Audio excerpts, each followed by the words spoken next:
Good morning, Vietnam. I am your co-host, the Enlightened One. And I'm here with you. I'm here with you. What did you give your name? My name has always been Craig the Snub-Nosed Monkey. Everybody knows that. They know me. I thought it was Craig the Gray. Well, we've got a special show tonight, and everybody will understand by the end of the episode. Everybody will understand. All right. Okay, so I'm throwing out my mask, throwing my hammer. You hear the cling, clang, blam as I throw it down. Boom. And we're ready to go. Today we are talking. This was a crazy episode that we got coming ahead of us.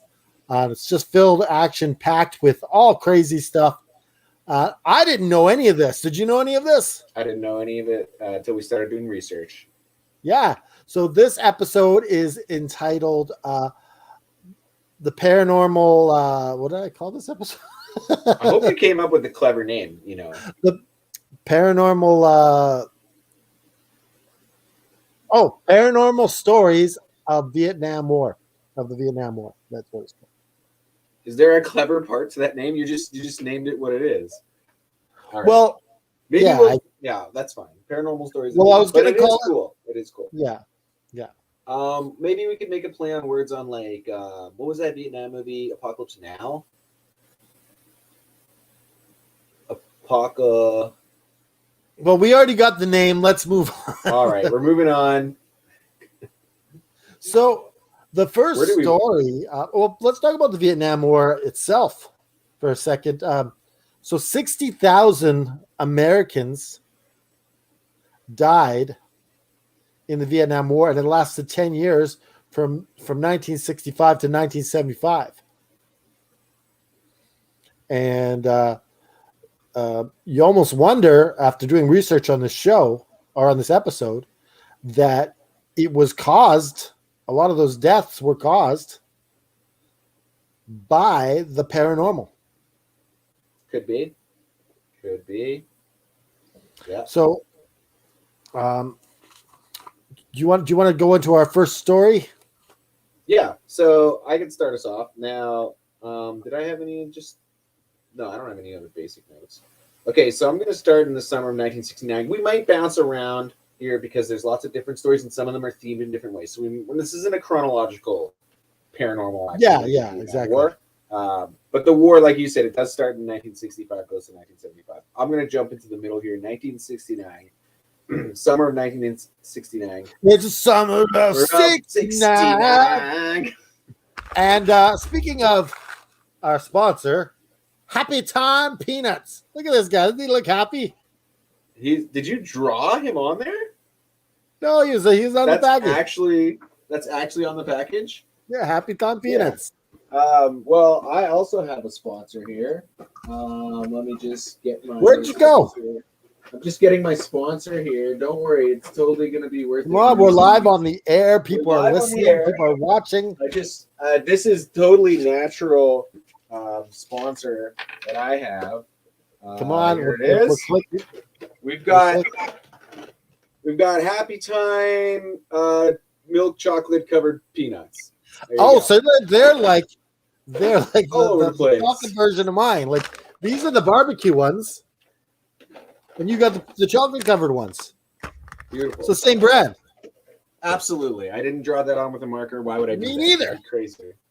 Who would do such a thing? And people can also see, talking about things that you can buy, just as a topic, you'll see over here. How do I point on it? Yep. Okay, there we go. Yeah, there. We got these beautiful t-shirts. You could show them the t-shirt you're wearing too. And this is the Effin' Batman t-shirt, perfect for Halloween. Says Effin' Wrestling there. So yeah, you can go on Pro Wrestling Tees and you can buy yourself a shirt and slap it on your back, baby. Never need to go shirtless again. All right, where was I? I was in 1969. We started. So the summer of '69, we started singing. I did my sponsor. There we go. This is happening at Da Nang Air Base. So Earl Morrison is an American soldier. He's on nighttime sentry. Okay. And he notices in the distance a dull glow like a humanoid shape that seems to be coming towards the base. So he goes to get other people. He like gets the patrols up, and they all go out to see what this thing is, this dull glow. They think maybe it's the enemy, so they're all getting ready to shoot. But they realize actually that it's not even traveling on the ground, it's actually traveling above the ground. And as it gets closer, this story really I I didn't know what to expect when I'm reading this, right? Yeah. As it gets closer, it's actually this humanoid shape flying. It's a female creature with wings. It's got black skin that glows somehow. The soldiers also say they feel a sense of calm. The woman, they say, is really beautiful. It just flies and kind of floats above them. Can I just interrupt you quickly? Yeah, go ahead. What I thought at this point, I thought it was an angel. Right. I thought they had saw an angel, going back to our angel episode, and I thought that they had saw an angel, and it was just kind of there because they're war and they're troubled, right? And I thought it was just there to give them peace. Wouldn't you be cautious, though, at night in Vietnam, like something flying at you and it's glowing? I mean, yeah, maybe it's an angel, but I would still be careful. Now, so then the thing is, go on further, we find out it's not an angel as you go on. Sorry. Yeah, so it floats there, then flies off, and then the soldiers go to ask the villagers in the area if this is normal, like if they've ever seen this kind of thing before, and the villagers say that they're actually this creature called a night flyer. Their word is, well, okay, so they call them night flyers, probably in whatever language they speak. And the night flyers, they say they can prey on men when they're alone. But since they were together, like he got his friends and they were a group, then it just flew off and it didn't do anything. But the villagers tell them that they need to be careful because they can prey on men when they're alone. Young men, for some reason. Young men, yeah. Now, it is similar to something that's reported in Mexico, in Java, a creature called the Ahul, which is like a female creature with wings that also preys on young men. So there you go to start us off. Something spooky. Yeah. So the next story we got, do we want to address this at all? Let's go back and forth. Let's bang. Like I'll tell a story, you tell a story, I'll tell a story, you tell a story. How about that? Yeah. Do we want to address this at all? Talk further about what it could be, or do we want to? Well, I mean, yeah, like you said, maybe it's something that looks like it gives a sense of calm and peace, but that could just be a lure to like a siren sort of in the ocean sort of thing. Yeah. Well, yeah, if it's giving a calm and peace, you'd be like, "Oh, look at this! Look what!" And then I was like, "Rah!" Right? Yeah, who knows? So what who knows? If he didn't get his friends. But it's strange that it would glow. Now, it's interesting to think that if this creature exists, we've got lots of reports that we've covered on this show of things glowing in the sky, right? Yeah. But I like your theory that these things could all be something similar, and it could be something that changes shape. Like maybe it appears as a young woman to attract men, like a beautiful woman. Like it knows, it could read their minds. It knows what they would want to see, and then it changes its shape so that it looks like that. Yeah, it's interesting. It's similar to some of the Mothman stories we hear in North America. Yeah, that's true. Actually, that is true. So we'll go on to our next story because we don't have much time to spend on each little thing because we got a lot to cover here.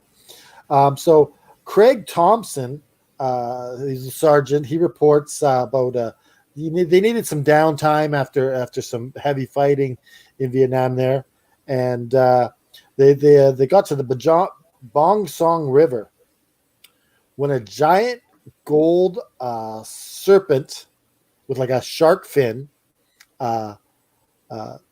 is approaching them when they're in the water and they're just kind of bathing and having a good time. And all of a sudden this thing starts charging at them and its head comes out of the water and it's got its teeth out and it's approaching them at a rapid speed. And they decide that it's best not to wait to see what the heck this thing is. And they run out of the water. And and so they grab their guns and they start shooting at the water, and it goes back in and retreats. And this thing was approximately 30 feet long and 2 feet wide, and had a squarish type head. And it was golden sort of color, except its body was a rust red. And it's almost like a sea serpent of some sort, but in freshwater rivers. Right. Yeah. That's huge. Yeah. That's a huge. And so the guy, Craig Thompson. Great first name, by the way. Craig Thompson? Yes. I don't know anyone of that name. What a great first name. Wait a second. Craig the Gray. I see what you're doing here. So he wants to figure out if this is an actual paranormal sort of creature, cryptid of some sort, and he wants to find it in natural sort of scientific reason for this. And the closest thing he can get is an oarfish, but this thing is deep in the sea. They don't come in the rivers. They don't come in fresh water. An oarfish, they can get about 30 feet long, but they do not come up to the surface. So they almost got eaten by some sort of Ogopogo type, Loch Ness type freshwater. Like an anaconda almost. Like that movie Anaconda with giant snake. Well, this is a serpent, though. It's not a snake. Oh, are we going to discuss the difference? Yeah, this is a segue to our next. So we don't know what this is, and I don't think this is a good segue to the next. In the story. comments, if people are watching, they want to leave like what the difference between serpents and snakes are, we could get into it. I'm sure there's huge differences. I apologize. It's a serpent. A serpent, a sea serpent, right? Right, like an eel, but a giant eel. Okay. A serpent, I think, is anything that's long and creepy. We're specialists on cryptids, as you can tell. Oh, yes. Anything long and creepy, it's a serpent, damn it. Yeah. Does a serpent have to be in the water? I don't think a serpent. No, I don't think so. Water. I think it's the same word as snake. I think it's the same. I could be wrong though. I think serpent gives it a more it can be more families of animals, I think. Okay. It sounds menacing too for some reason. Yeah. Does it sound menacing? Yeah. So all right, talking about giant snakes. The next story here I got is about a military photographer up in a helicopter, okay, flying around Vietnam taking pictures. For the good people, probably for the newspapers, or no, you know what? Probably just for the military. Now that I think about it, he sees a path going through the jungle. Didn't look like a normal path, and it didn't seem to be in a place that makes sense to have a path. And then he realizes that there's this shape moving at the end of the path, and it looks like a large barrel. And it actually starts to rise up out of the jungle as they're getting closer, and he realizes that it's actually the head of a giant snake coming at them. So he gets the helicopter pilot to look at it too, and then they move up, like get out of the way of it and everything. So that freaks them out, and they didn't get any pictures though. Not this one anyway. There's another guy who got pictures that's related to this, but they ask. No, they did actually get pictures. But they weren't published at all. Oh, right, because it's military photography, so it's just like they're all secret still. Yeah. But the locals tell them that there's these giant snakes called bull eaters. They're 3 times longer than the largest anaconda, and the largest anaconda can be up to 30 feet long. So they can just suck a bull in their stomach and a giant, a whole full-grown bull. That's massive. Yeah, that's crazy. Yeah. But where are these things now, right? So the helicopter. Did they all get bombed? Did they bomb them all? So the helicopter was hovering over, and it went up on its hind legs, or not. Yeah, that kind of. Well, you know how a cobra springs up. Yeah. comes up. Yeah. Well, all snakes can do that, right? Not just cobras, but Yeah, but I don't think serpents can.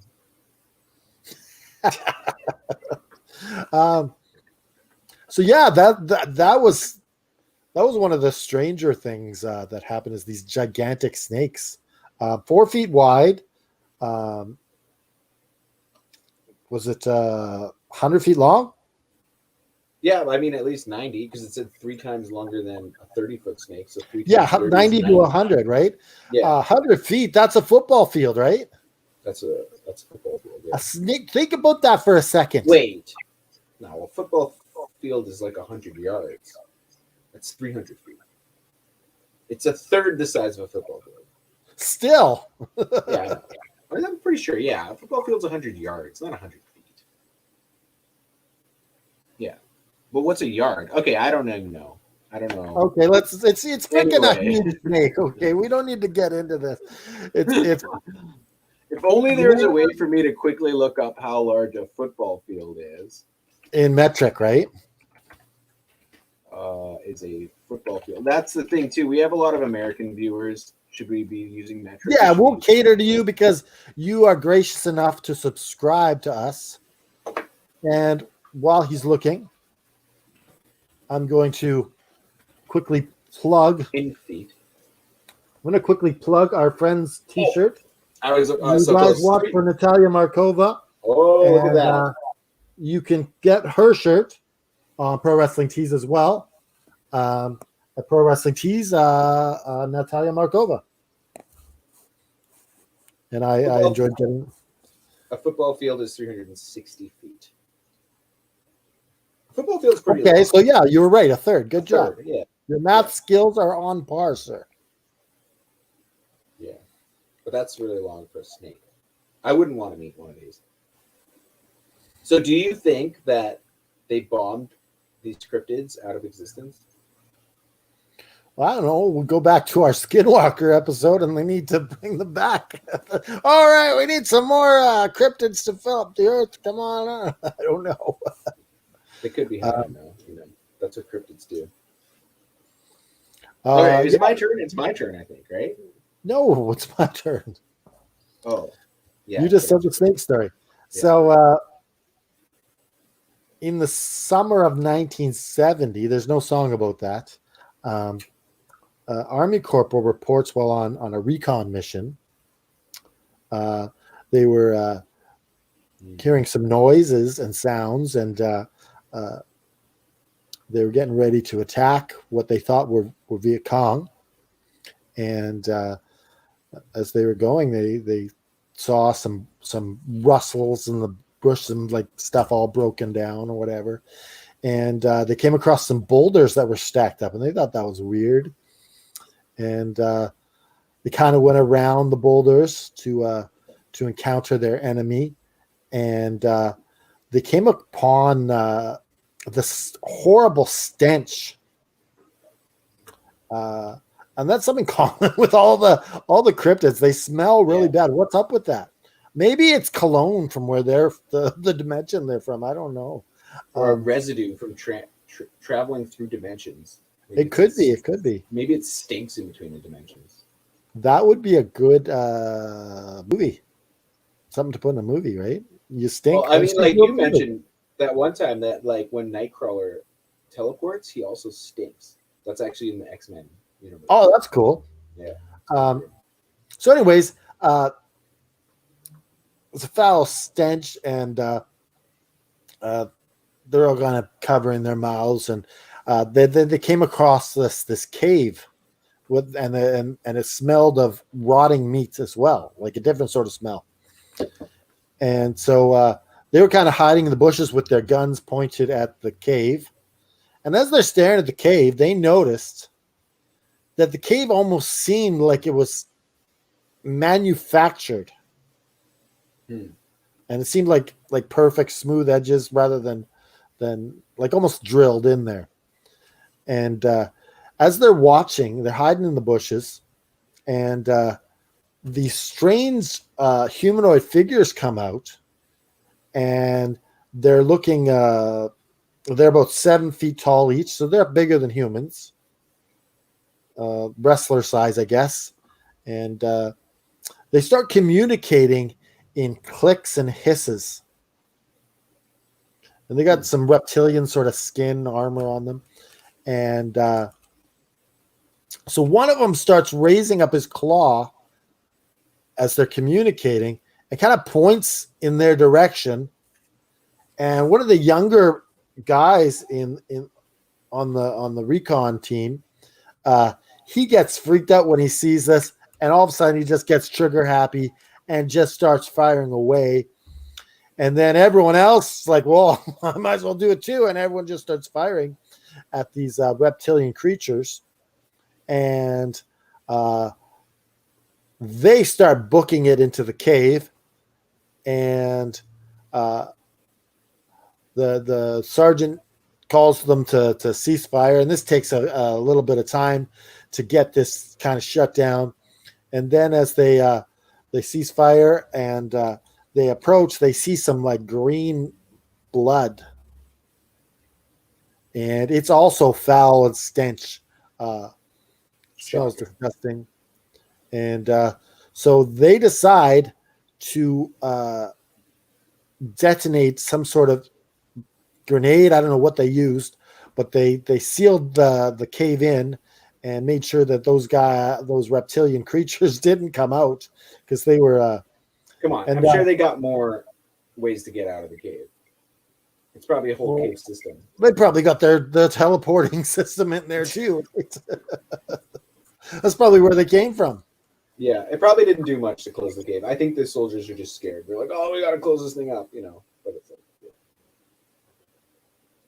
So they're like lizard people. That was like lizard people. Well, I don't know if they're I don't know. It sounded more like strange, more than just lizard people, because we dismissed lizard people on a previous episode. We said, well, yeah, we don't want to. Real. We don't want to believe in everything but lizard people here. Yeah, so they're not lizard people. Let's be clear. They are reptilian creatures, which is different. Yeah. Okay. Here's the thing. You gotta make your distinctions here. If you're gonna be a cryptid analyzer, you gotta know the difference between serpents and snakes and reptiles and lizard people, because these are completely different things. Okay. Yeah, because reptiles also are very.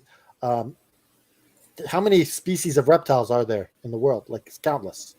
Yeah, it's very vague. It's a very vague statement. Lizard people, you got one type of reptile. So, yeah, and I'm clearly saying right now, lizard people don't exist. Reptilian people might exist. Not people. Just reptilian humanoids. Yes, we don't want to get the people word in there.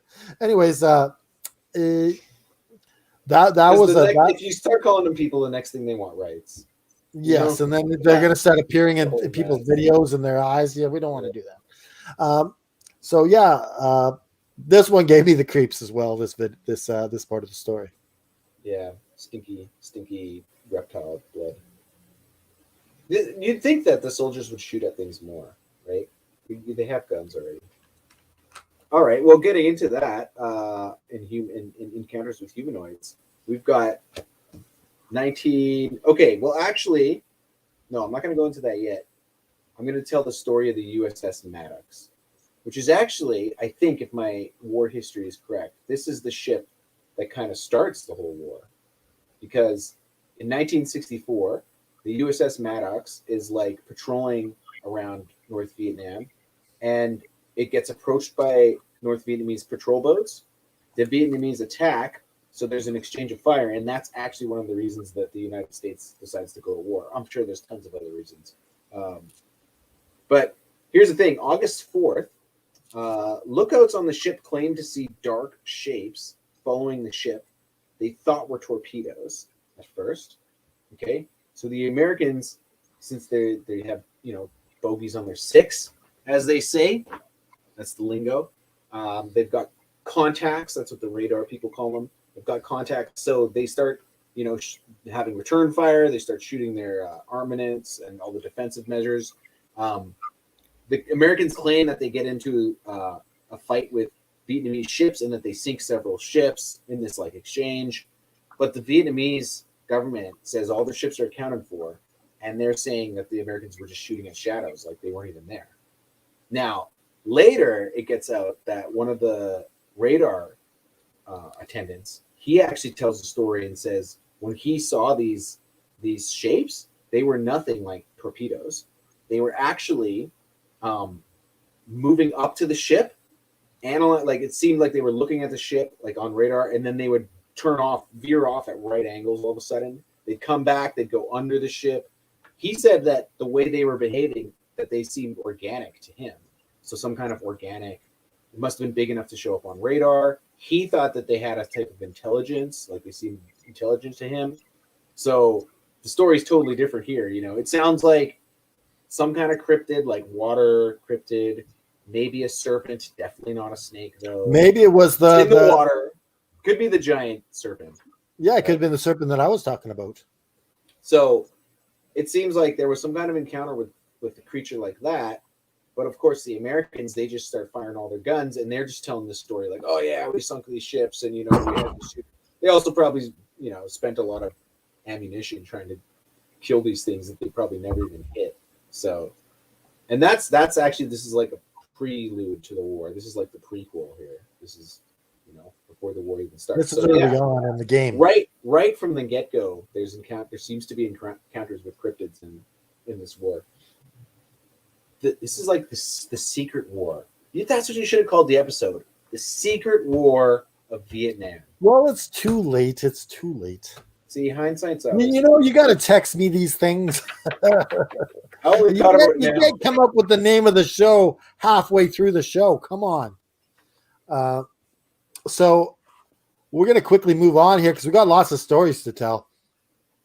So Airman Robert L. Pollock, he was a loading man on aboard a C-130 aircraft, and during one assignment, something strange happened, and he noticed something move in the back of his cargo area, and he was drawing attention to it, and all of a sudden, the swirling mass of gray mist, a vortex, if you will. It's a good last name. What? The Gray. Anyway, so you should have kept your name. I know that joke doesn't make any sense to you people who are just watching for the first time. That joke doesn't make any sense. I know. Well, it's for the old time here listeners. Okay. Yes. You got to cater to them too. This gray mist, a vortex, spinning on its axis, sort of thing. It's swirling around, if you can picture it. And so he's freaking out. He gets some engineers in there, maybe thinking there's something wrong with the plane or something. They come down, and one of the guys, he decides to put his hand in the vortex itself, the gray mist vortex. And, you think if it's a mist, you're going to see your hand on the other end, but his hand is enveloped into this mist and he can't see anything. And then he pulls it out again, and he decides after that, this brave man decides to enter the vortex. And as he goes in, it's completely dark. There's no light at all, and he can still feel everything around. He moves to the back of the plane, and then he comes back up through feeling and leaves the vortex.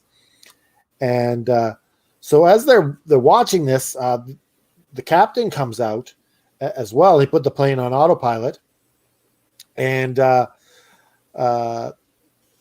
this thing is still growing, by the way, and it's beginning to kind of feel everything around in the plane with its sort of spinning. I guess it's got mist kind of spreading out and it's kind of touching things. Tendrils.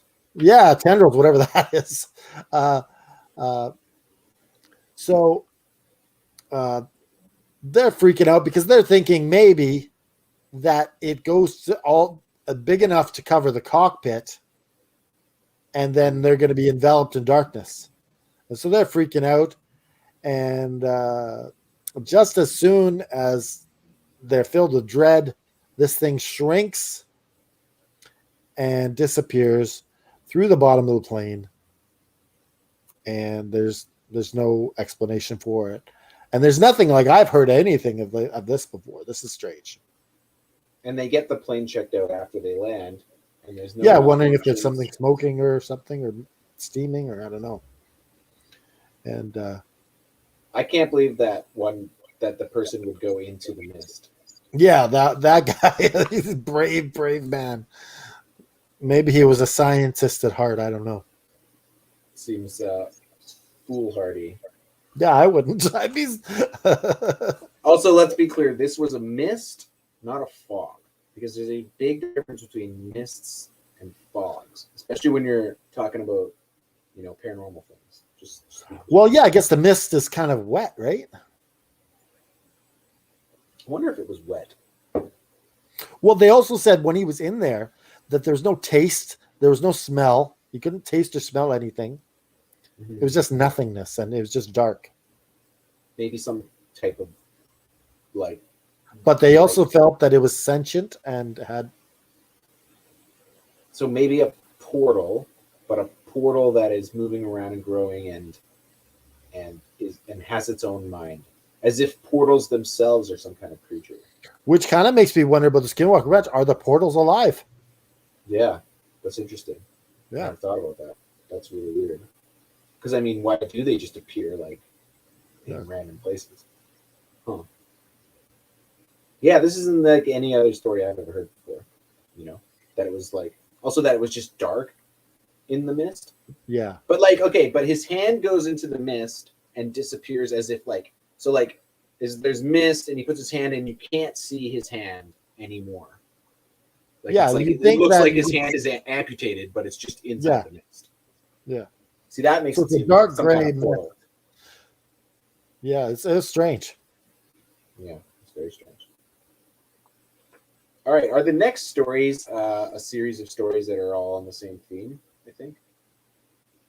Are we going to go For you, they might be because you're going to cover most of that. I was going to start. I was going to tell the.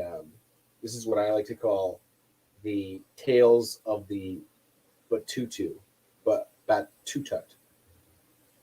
That's what they're called. Okay, go ahead. So this is the forest people that are legendary cryptids that are said to live in the wilderness of Laos.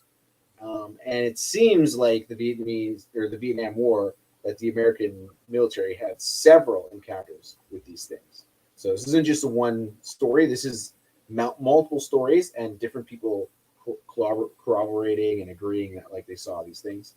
The first one's pretty simple.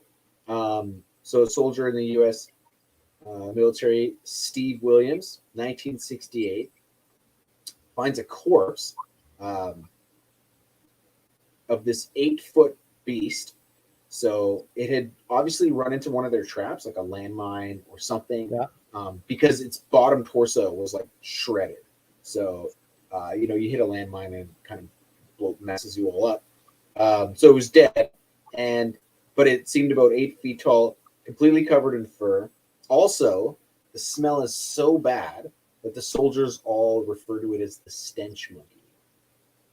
So, and they can't even be around it. They gotta get away. It's so bad. So again, we've got the smell, which is interesting. And then the soldiers, they leave this thing because they don't really want anything to do with it. What are you gonna?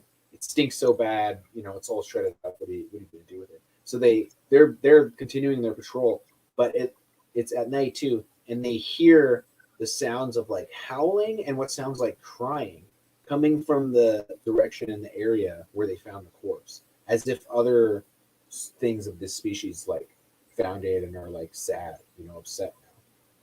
So that's kind of interesting.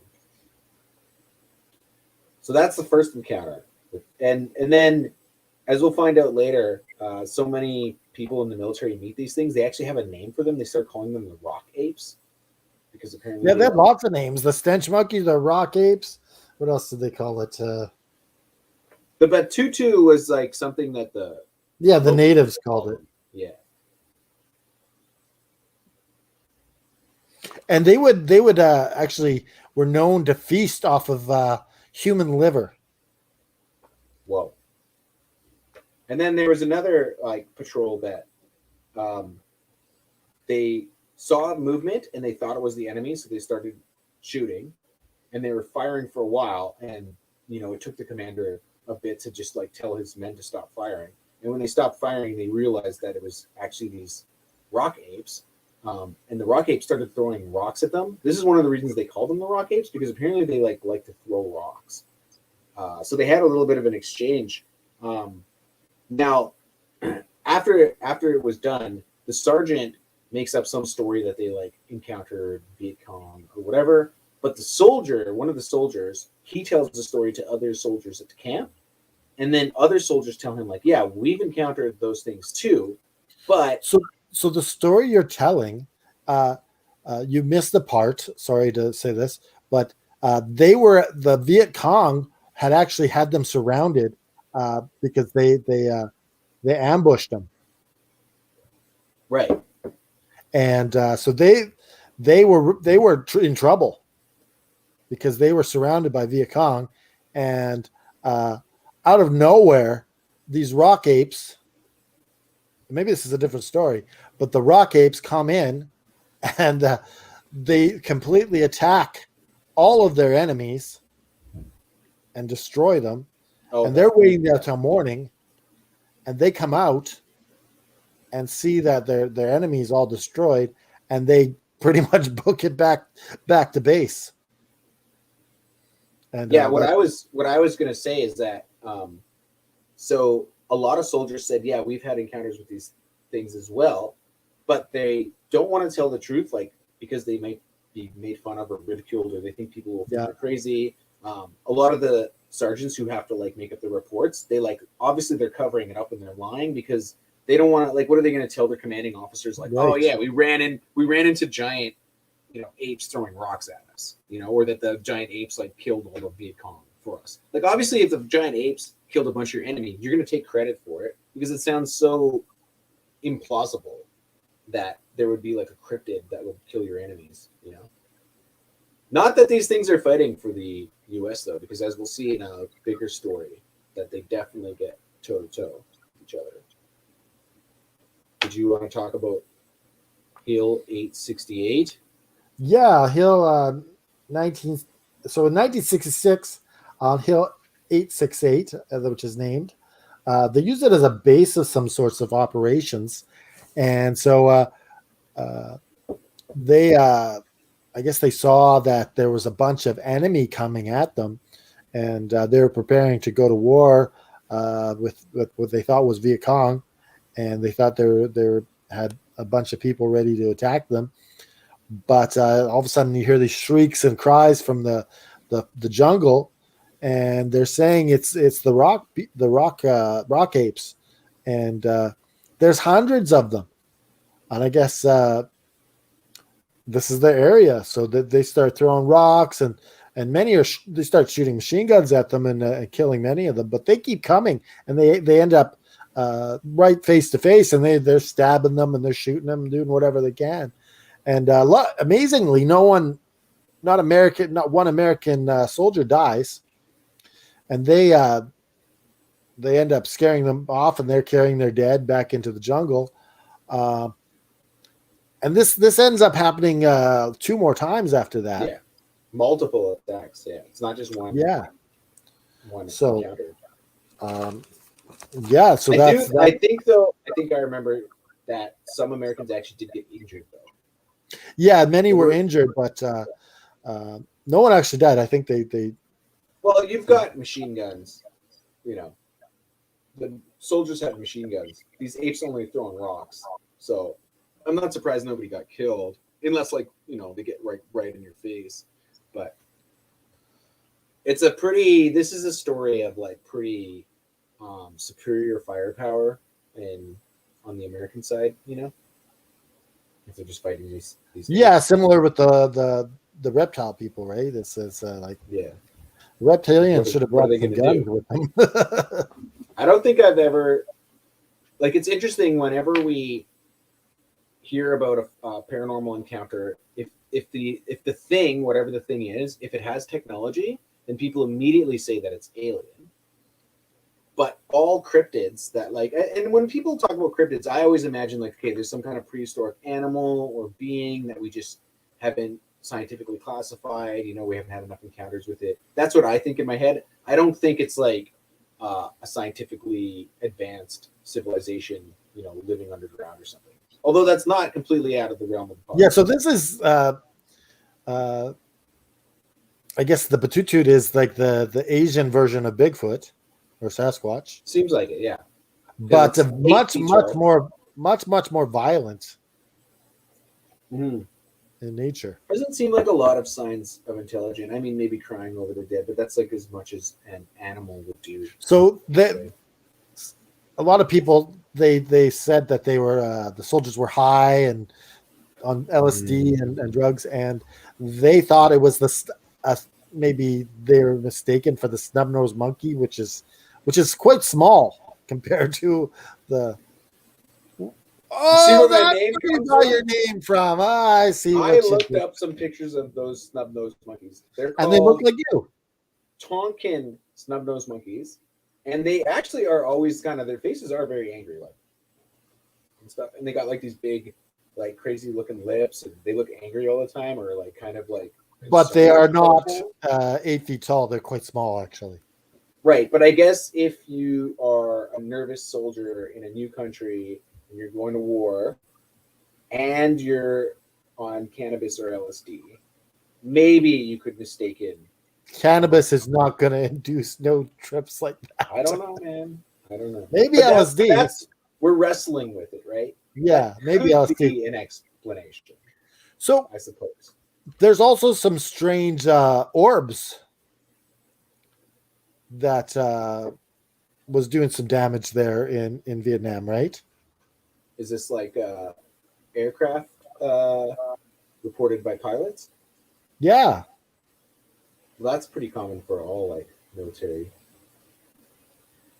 But the orbs, much like in Skinwalker Ranch killing the dogs, these orbs were killing people and destroying boats and villages and all sorts of things. And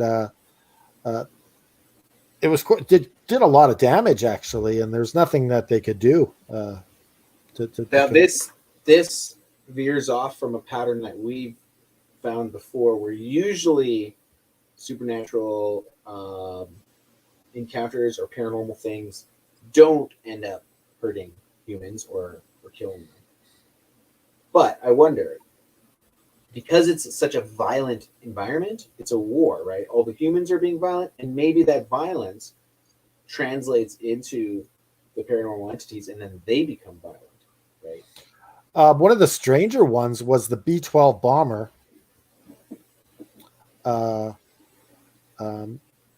Was found in the jungle, like not crashed, but just sitting in the jungle. What happened to all the personnel? Okay, so they, the people that found this B-12 bomber, they had to blast open the doors, and so when they went in, they saw everyone kind of in their post, but mutilated and just